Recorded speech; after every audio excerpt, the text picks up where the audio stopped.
Hello friends, welcome to my channel. आज share कर रही हूँ मैं आंवला कैंडी की रेसिपी, जो आप इसे बिना धूप दिखाए 1 साल तक स्टोर कर सकते हैं। ये ख़राब नहीं होगा।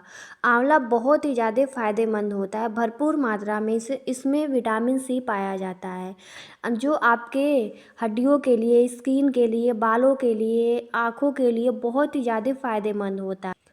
तो चलिए देखते हैं इसे बनाना कैसे। अगर आज की रेसिपी आप लोग को अच्छी लगे तो प्लीज़ एक लाइक और कमेंट करके आप ज़रूर बताइएगा।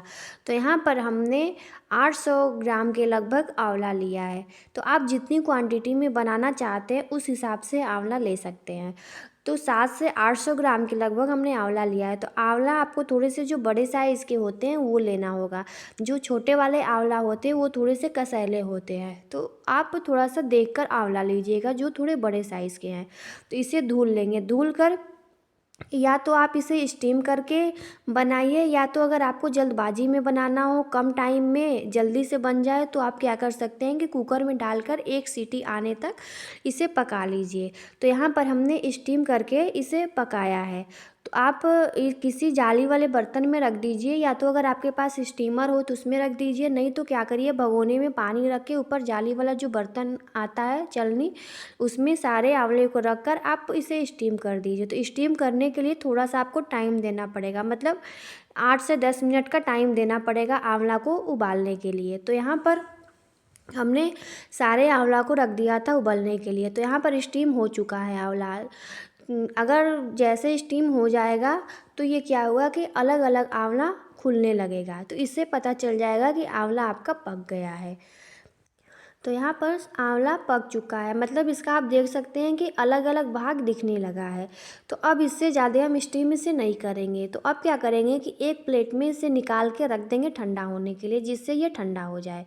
तो यहाँ पर हमने सारे आंवले को एक प्लेट में निकाल के रख दिया। अब इसे आपको फैला देना है जिससे ये ठंडा हो जाए। जब ठंडा हो जाएगा तब हम इसे देखेंगे कि इसे बनाना कैसे है। तो यहाँ पर आप देख सकते हैं कि एक एक भाग अलग अलग निकलने लगा है। तो आप पंखे के नीचे रख दीजिए जिससे ये ठंडा हो जाए जल्दी से। तो यहाँ पर आंवला हमारा ठंडा हो चुका है। अब इसका एक एक पीस हम अलग अलग निकाल लेंगे। तो सारे आंवले का एक एक पीस आपको निकाल के अलग कर लेना है। और जो इसका बीज बचेगा इसे आप फेंकिए नहीं। इसका आप क्या कर सकते हैं कि सूखा इसे धूप में रख दीजिए सूखने के लिए। सूख जाएगा तो इसका आप पाउडर बना के रख लीजिए। बहुत ही ज़्यादा ये फ़ायदेमंद होता है।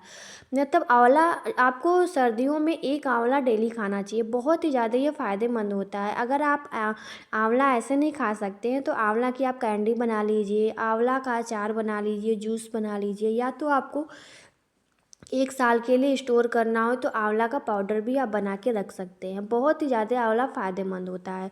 तो यहाँ पर हमने सारे आंवले को एक एक पीस में निकाल के अलग कर दिया है और बीज हमने साइड कर दिया है। तो अब लेंगे एक मिक्सर जार। मिक्सर जार में जितना हो सकेगा एक बार में, अगर आप कम बना रहे हैं तो एक बार में भी पीस सकते हैं, नहीं तो 2 से 3 बार में आप इसे पीस कर तैयार कर लीजिए। अब जब अगर आपको पानी की ज़रूरत लगे तब आप इसमें 2 से 3 चम्मच ही सिर्फ पानी डालिए। नहीं तो अगर बिना पानी का पीस जाएगा तो आप बिना पानी का भी इसे पीस लीजिए। यहाँ पर हमने पीसते टाइम सिर्फ 2 से 3 चम्मच पानी डाला था, इससे ज़्यादा नहीं। बहुत आपको इसमें पानी डाल के इसे पीसना नहीं है। तो एक बैच का हमने पीस कर तैयार कर लिया है। तो सेम प्रोसेस से सारे आंवले को हमें ऐसे ही पीस कर ले लेना है। इसे आप बिना धूप दिखाए आंवला कैंडी इसे 1 साल तक भी स्टोर कर सकते हैं। अगर आपको 1 साल के लिए स्टोर करना है तो आप ज़्यादा बना के रख लीजिए। नहीं तो आप क्या करिए कि जब तक आंवले का सीजन है तब तक आप 15 से 20 दिन के लिए बनाइए। फिर ख़त्म हो जाए तो फिर आप बनाइए। जब आंवले का सीजन ख़त्म होने लगे तो आप 1 साल के लिए बना के स्टोर कर लीजिए। तो यहाँ पर हमने सारे आंवले को पीस कर ले लिया है। तो अब कढ़ाई में इसे सारा डाल देना है। तो आपको स्टार्टिंग में कोई घी तेल वगैरह नहीं डालना होगा। आप पहले कढ़ाई को गरम कर लीजिए। गरम करने के बाद सारे आंवले को डाल दीजिए। डालने के बाद अब इसे हम पकाएंगे। तो मीडियम टू हाई फ्लेम पर इसे हमें पकाना है। तो पकाने के लिए हम सिर्फ अभी 2 मिनट के लिए इसे पकाएंगे। जब आधा ये पक जाएगा तब इसमें हम कुछ मसाले ऐड करेंगे। मसाले ऐड करेंगे और एक मीठापन आने के लिए चीनी या गुड़ ऐड करेंगे। तो यहाँ पर 2 मिनट हो चुका है। 2 मिनट के बाद यहाँ पर फिर हमने 1 कप गुड़ लिया है। गुड़ को हमने 2 टुकड़ों में तोड़ के लिया है। अगर आप चाहें तो अगर आपके पास गुड़ का पाउडर हो तो आप वो भी डाल सकते हैं। तो यहाँ पर हमने 2 तरीके से यूज़ किया है, आधा गुड़ आधा चीनी का। अगर आप चाहें तो पूरे अगर हेल्दी तरीके से इसे बनाना चाह रहे हैं तो आप पूरे गुड़ से बनाइए, चीनी आप मत डालिए। लेकिन यहाँ पर हमने आधा गुड़ आधा चीनी डाला है। आप चीनी की जगह पर मिश्री भी डाल सकते हैं, मतलब मिश्री का पाउडर। तो अगर आप चाहें तो मिश्री का पूरा बनाइए या तो आप पूरा गुड़ का बनाइए, जैसा आपको ठीक लगे। हमने आधा गुड़ और आधा चीनी डालकर बनाया है, मतलब 1 कप गुड़ डाला है और 1 कप चीनी। तो डालकर इसे मिक्स करके छोड़ देंगे पकने के लिए। तब से यहाँ पर हम एक स्लरी तैयार करेंगे। तो स्लरी तैयार करने के लिए हमने 2 चम्मच कॉर्नफ्लोर लिया है। इसका एक पतला सा घोल तैयार करना है। तो 2 चम्मच कॉर्नफ्लोर डाल के इसमें थोड़ा सा पानी डालकर इसका एक पतला सा बैटर तैयार करेंगे। तो ये हमारा एक घोल बन के तैयार है। इधर गुड़ और चीनी भी मेल्ट हो चुका है। अब इसमें कुछ चटपटापन लाने के लिए इसमें डालेंगे मसाले। तो आधी छोटी चम्मच हमने डाला है काली मिर्च का पाउडर, आधी छोटी चम्मच डालेंगे काला नमक, आधी छोटी चम्मच डालेंगे सफ़ेद नमक और आधी छोटी चम्मच डालेंगे लाल मिर्च का पाउडर और आधी छोटी चम्मच डालेंगे चाट मसाला। अगर आपके पास इस टाइम पर सौंठ का पाउडर हो तो आप वो भी डाल सकते हैं। जैसे एकदम खट्टी खट्टी मीठी कैंडी मिलती है मार्केट की, सेम वैसे ये बन के तैयार होगा। मतलब यकीन नहीं होगा कि आपने घर पे बनाया है। बच्चे हों या बड़े, सबको बहुत ही ज़्यादा ये पसंद आएगा। अगर आप इस तरीके से कैंडी बना के रख देंगे तो ख़त्म होते टाइम नहीं लगेगा।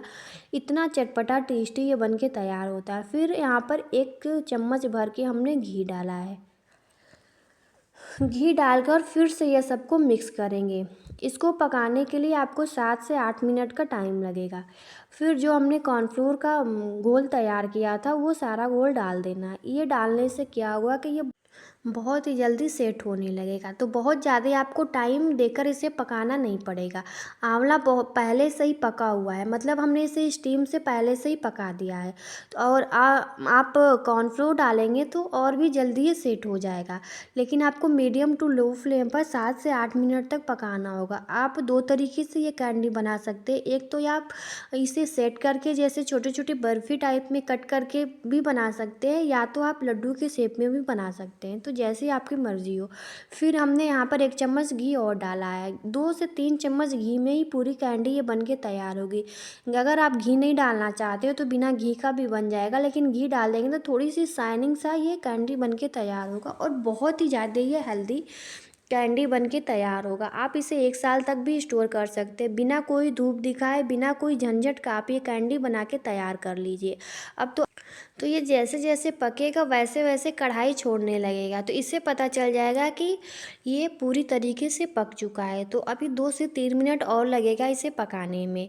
तो इसको बनाने के लिए आपको कोई जल्दबाजी नहीं करनी होगी, थोड़ा सा आपको इसको बनाने के लिए टाइम देना पड़ेगा। 8 से 10 मिनट में ये बन के तैयार हो जाएगा। तो यहाँ पर पूरी तरीके से ये पक चुका है। तो आप क्या करेंगे कि एक प्लेट में निकाल देंगे ठंडा होने के लिए। तो अगर आप इसे बर्फ़ी की तरह छोटे छोटे पीस में बनाना चाहते हैं तो आप प्लेट में घी लगा के इसे फैला के रख दीजिए सेट होने के लिए। जब ये पूरी तरीके से सेट हो जाएगा तो छोटे छोटे पीस में आप कट कर लीजिए। तो यहाँ पर हम लड्डू का शेप बना रहे हैं, तो यहाँ पर फैला के हमने रख दिया है ठंडा होने के लिए। जब ये ठंडा हो जाएगा तब इसका कैंडी बनाएंगे। तो अब लेंगे चीनी का पाउडर। चीनी को आप पीस कर इसका पाउडर बना के रख लीजिए। तो ये जो हमने रखा था ठंडा होने के लिए, ये भी ठंडा हो चुका है। अब छोटे छोटे बॉल्स में हमें बना के तैयार करना है। मतलब आप 1 चम्मच उठाइए और इसे लड्डू का शेप गोल सा दे दीजिए। और जो ये चीनी का पाउडर है इसके ऊपर से कोटिंग सी आ जाएगी। तो जब ये आप कैंडी खाएंगे तो एकदम खट्टा मीठा, बहुत ही ज़्यादा ये चटपटा लगता है। बहुत ही ज़्यादा ये टेस्टी कैंडी बन के तैयार होगा। बनाने में आपको जितना टाइम लगेगा, ख़त्म होने में उतना ही कम टाइम लगेगा। मतलब बनाते ही ख़त्म हो जाएगा, इतनी ज़्यादा ये टेस्टी लगती है कैंडी। मैंने तो बनाते बनाते 2-3 कैंडी खा ही लिया। फिर जैसे बनाते जाएंगे और ये चीनी का जो हमने पाउडर तैयार किया था उस पर कोटिंग सा करते जाएंगे। तो ये हमने 2 प्लेट बना के रख लिया है। बनाने के बाद आप किसी एयर टाइट कंटेनर में भर के रख दीजिए। आप डेली सुबह 1 कैंडी खाइए, बहुत ही ज़्यादा ये फ़ायदेमंद होता है। तो उम्मीद करते हैं आज की वीडियो आप लोग को अच्छी लगी हो। अगर अच्छी लगी हो तो प्लीज़ एक लाइक और कमेंट करके ज़रूर बताइएगा कि आज की रेसिपी आप लोग को कैसी लगी। तो बहुत ही ज़्यादा आंवला फ़ायदेमंद होता है, तो आप भी बनाइए और इसे आप 1 साल तक स्टोर करिए। बिना धूप दिखाए, बिना किसी झंझट का आप ये आंवला कैंडी बनाकर 1 साल तक स्टोर करिए। बच्चे हो या बड़े, बहुत ही ज़्यादा सबको पसंद आएगा। तो आई होप आज की वीडियो आप लोग को अच्छी लगी हो। अगर अच्छी लगी हो तो please like, share and subscribe करना बिल्कुल ना भूलें और अपने फैमिली फ्रेंड्स में ज़रूर शेयर करिएगा और एक कमेंट करके बताइएगा कि आज की रेसिपी आप लोग को कैसी लगी। तो ये बहुत ही ज़्यादा टेस्टी चटपटी आंवला कैंडी बनकर तैयार है।